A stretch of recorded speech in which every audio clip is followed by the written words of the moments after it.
How to use fade in and fade out effects in AudioMass. First of all, open AudioMass and import your audio file by either clicking on File and selecting Load from Computer or simply dragging your audio into the workspace.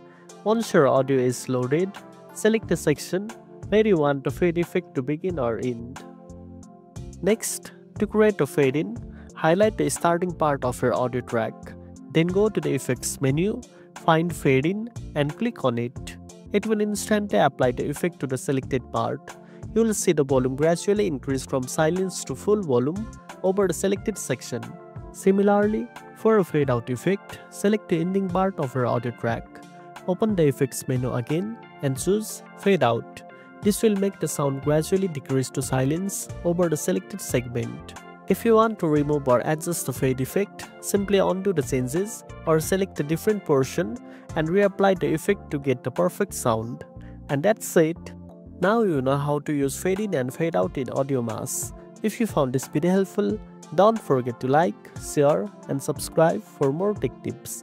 Thanks for watching and I'll see you in the next one.